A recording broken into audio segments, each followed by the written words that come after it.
stripping men of a hormone that helps preserve their masculinity and causing American men to have low sperm counts. None of which is true. Backdoor abortion ban? This is wild. This is absolutely wild stuff. Abortion pills ending up on the EPA's contaminants list.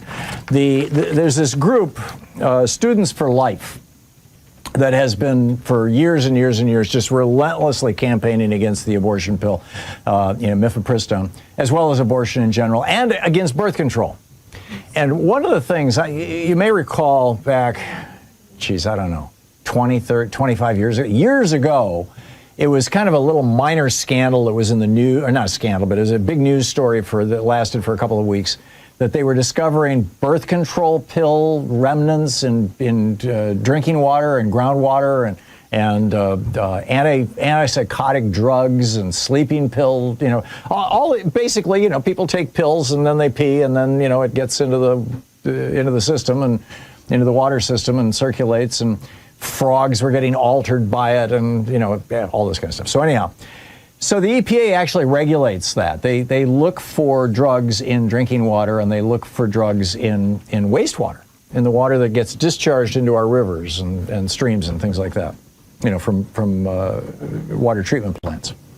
So Students for Life is now urging their followers to submit to the Environmental Protection Agency. The EPA is actually considering adding mifepristone, which is the drug that it now accounts for 60% of all abortions in the United States, adding mifepristone to the list of contaminants that are being monitored by the EPA and that can be regulated by the EPA.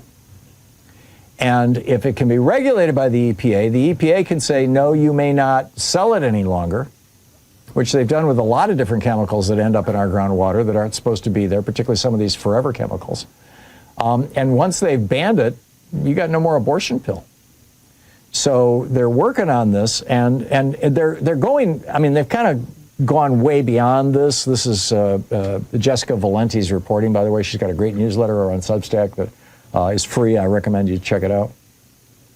But they're claiming that abortion pills and fetal remains, this is a direct quote, abortion pills and fetal remains are poisoning the environment and our groundwater, and Americans are drinking abortions. That's the quote from, and their goal, of course, is to ban mifepristone, and also they want legislation, and they think that the EPA is the back way to do this, to prevent women who take mifepristone and then have an abortion, which is, you take it so early in the pregnancy that it's basically like just a hard period, menstrual period. And women do that typically with the toilet, and I don't want to get too graphic here, but they want to force women to use what they call a catch kit, which is a plastic bag that catches the blood and tissue that comes out and then gets taken to a hospital or to a medical facility for examination, so that they can find out if this was a late term enough abortion that you have to be prosecuted and go to prison for the rest of your life, or if it was a legal abortion, and that you can have a funeral. So, and they want to mandate this. It's a humiliation ritual for women. It's the bottom line. It's pure and simple. And this has now been picked up by the MAHA people.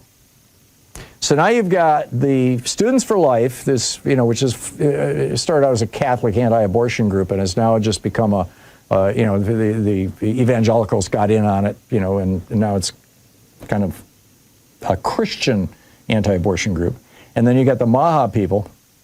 The MAHA messaging on this is the Make America Health, Bob Kennedy and his crazies.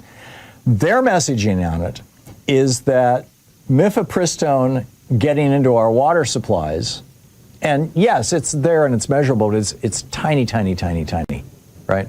Just consider the number of women who are taking mifepristone compared to the number of people who take blood pressure medication every day. It's like 1 in 3 Americans or something, or 1 in 3 adults over 50. Or the percentage of Americans who are taking anti-anxiety medication, given what, 8 years of Donald Trump, 10 years of Donald Trump running around like a crazy man. Those drugs are actually showing up in really noticeable quantities in our water supplies and in our wastewater and our rivers and streams and things. But the Maha people are saying that the mifepristone, even in the tiniest little quantities, is stripping, another brilliant quote here, stripping men of a hormone that helps preserve their masculinity and causing American men to have low sperm counts.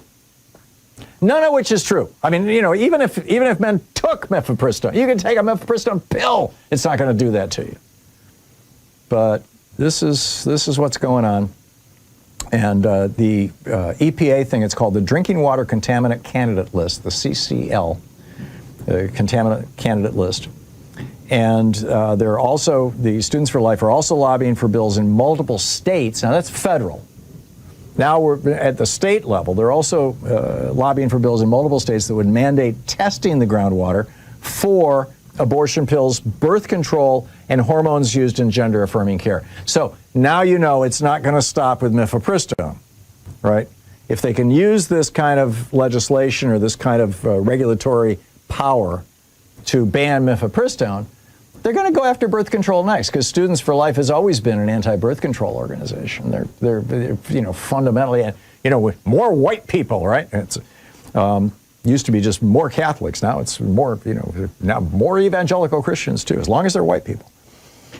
So former EPA officials, this is Jessica's reporting, former EPA officials have told the New York Times that their technology, this is the technology to find this stuff in the water, right, could, quote, help identify a particular street or home address where the pills were used. Now, I don't know how they do that. I mean, you know, I'm not a scientist, but still, if they're saying, oh yeah, you're the guy, we're going to come after you, you know, it's, do you really want him going door to door and asking to look in your medicine cabinet? Or start, you know, or mandating the cities now have like, you know, wastewater examination points. We were doing this during COVID, you'll recall.